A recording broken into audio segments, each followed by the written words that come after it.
Have you guys had a recurring feeling that recent monthly challenges kinda suck? I'm not the only one who has noticed that, right?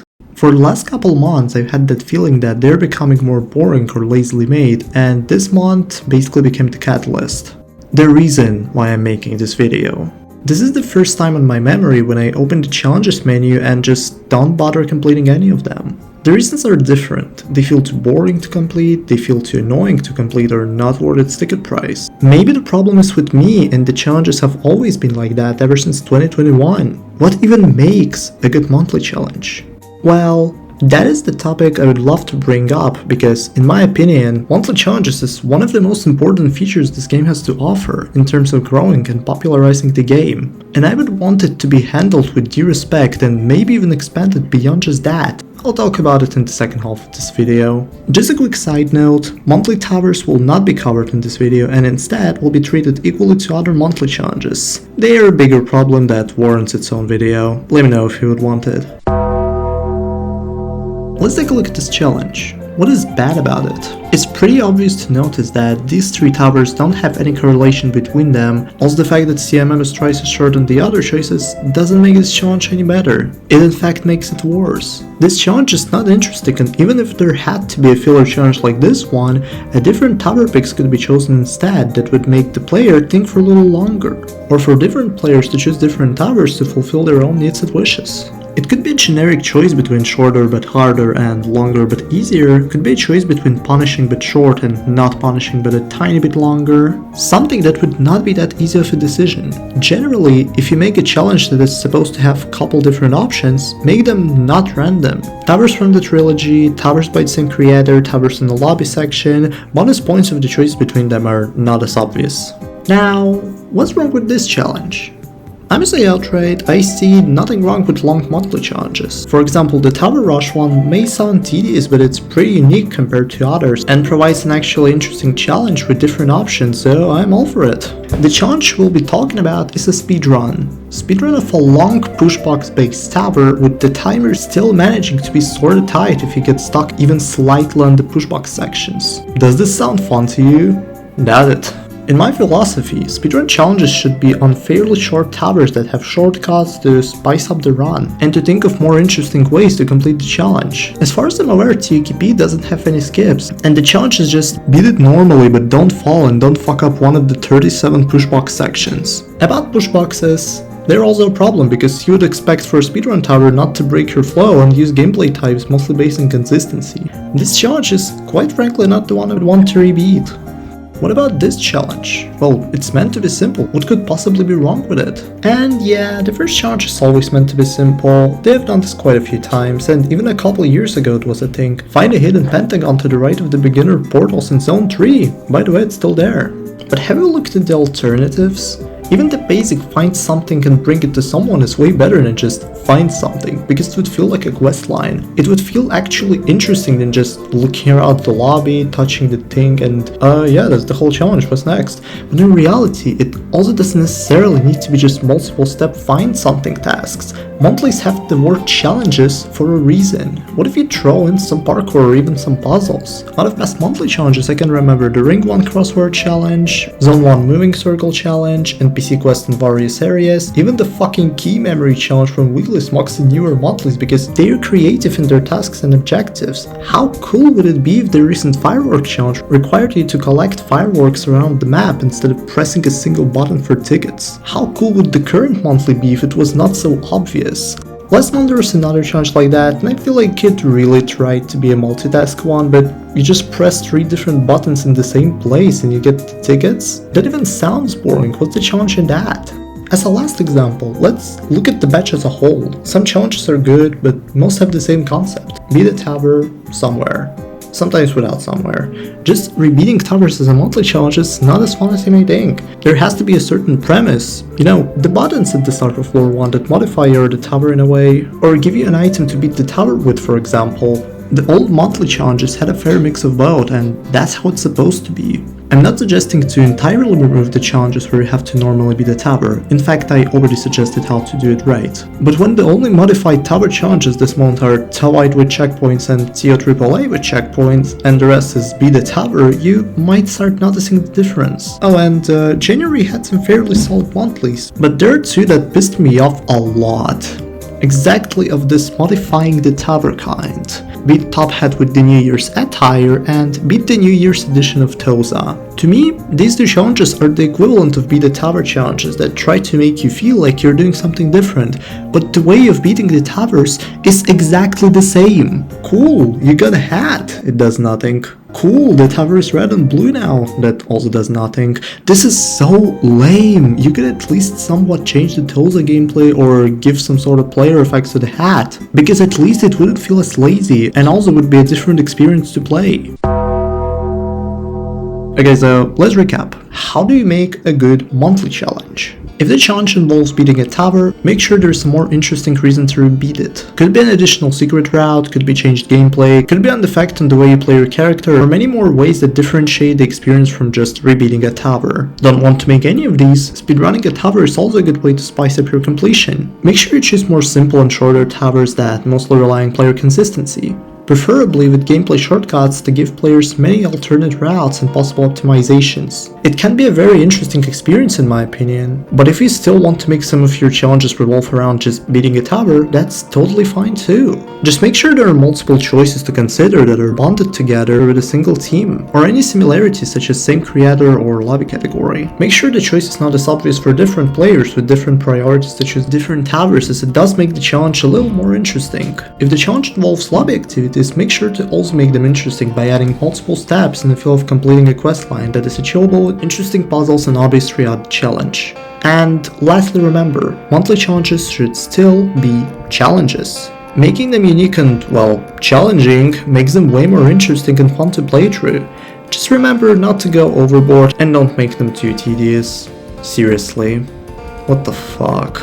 While researching all the new monthly challenges and what could cause such rapid loss of my interest, I have realized one more thing that is a really big issue with the challenges that occurred after the rewrite specifically, because right now, in my opinion, there is minimal or nearly zero incentive to play the first 10 monthly challenges. Why? Add the amount of tickets you get from these challenges and you'll get a little bit over than for beating one challenge literally in the same category. All challenges would indeed give you way less tickets, but try comparing the difference between average beginner challenge reward and psychologically unsafe one. It used to be 2 versus 14, right now it's 5 versus 150. You cannot make this shit up. Before the rewrite, the only source of tickets was monthly challenges, and the difference was not so huge, so you had motivation to complete easier challenges to get more tickets. Right now, not only you get more tickets from beating towers regularly, the first 10 monthly challenges are not worth doing at all with such rewards. An argument could be made that, oh, it's not to spoil the beginner players with a lot of tickets. But here's my counter-argument. Playing the game normally will give you more tickets than if you try completing the monthly challenges. Remember, there are hundreds of lower end difficulty towers in this game that you can repeat for tickets every week, and only 16 challenges a month, with 10 of them awarding jack shit. The easy challenges giving so little tickets benefits no one, and in my opinion, the tickets baseline should at least be 20, scaling more linearly with psychological and safe challenges awarding roughly the same as before, but maybe a little less. This way, monthly challenges become a more relevant source of tickets for both new players and advanced players. And now, hypothetically, would all these changes I suggested even slightly improve the monthly challenges system? I mean, of course. It would make the current concept of challenges more interesting and worthwhile to play, with more interesting ideas and approaches, and with better player experience and incentive overall. But would the changes make the monthly challenges system actually good? I'll hold your hand when I say this.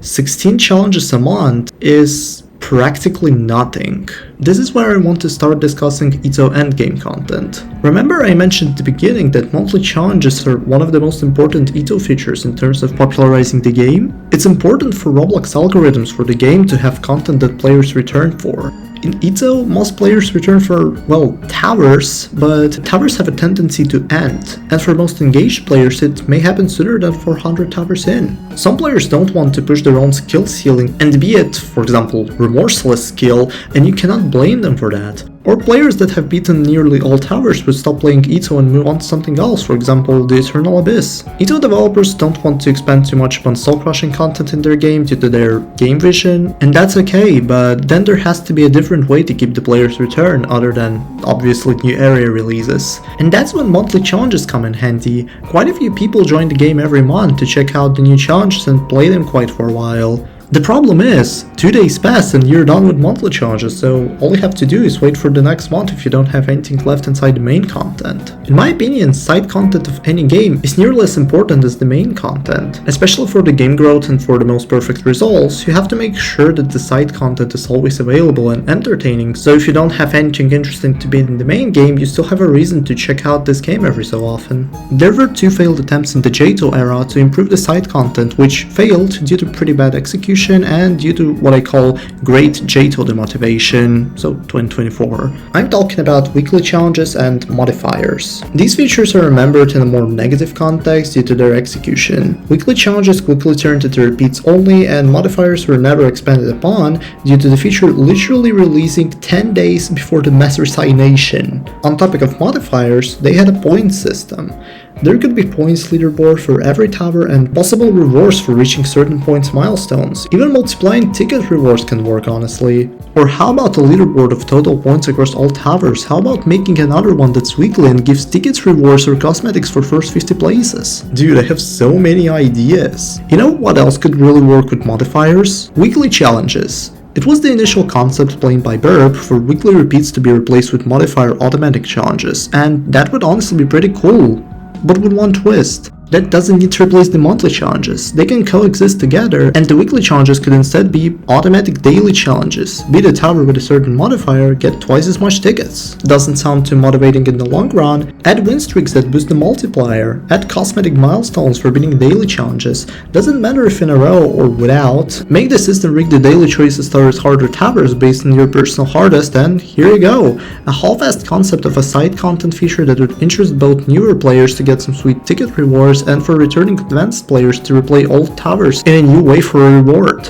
I'm gonna say outright, these concepts probably suck. You probably had the reaction of what the fuck is this dude talking about? And it would be reasonable because I hardly know anything about professional game design, but I don't want you to agree with my concepts. I want you to consider my ideas about side content in general. Right now people have completed most of EToH, just play the Eternal Abyss and check the game once new major main content comes out, which is every 3 months. And well, when new monthly challenges come out. I'm obviously not trying to make all people who prefer playing something other than EToH to suddenly come back to it. They play something different because they like it after all, but as a professional player, there should be way less moments of joining EToH saying, well, there's nothing I can do here today, and leaving. Updates take time, monthly challenges take time, and with pressuring the developers to drop content faster obviously not being an option, something automatic like I suggested could work pretty well for the game. In fact, I think a new type of developers could be made, people who will be responsible for quality of life improvements, polishing the game overall, and developing the side content. Correct me if I'm wrong, but I'm pretty sure the only person who currently works on monthly challenges is Camille, and it's pretty obvious that she cannot work on side content like this alone. I obviously don't know if EToH staff is able to hire more people, as I don't know their expenses, but I feel like it would benefit the game if it was possible. Maybe someone from the current staff team can focus on side content and QL as well, assuming they got free time from other work they do. This game really needs more side content updates or quality of life improvements to keep the percentage of returning players a little higher, the end game more interesting, and the game more alive. That's all I wanted to talk about today. I am open for discussion of this topic in the comments, as my ideas are not perfect and I would love to hear your point of view. Maybe we can agree on something. Maybe everything I said is bullshit and I was looking crazy for 17 minutes straight, but that is a problem for future me. As always, leave a like, subscribe if you enjoyed. I released a video not 3 years after the previous one, kostas. Yeah, goodbye.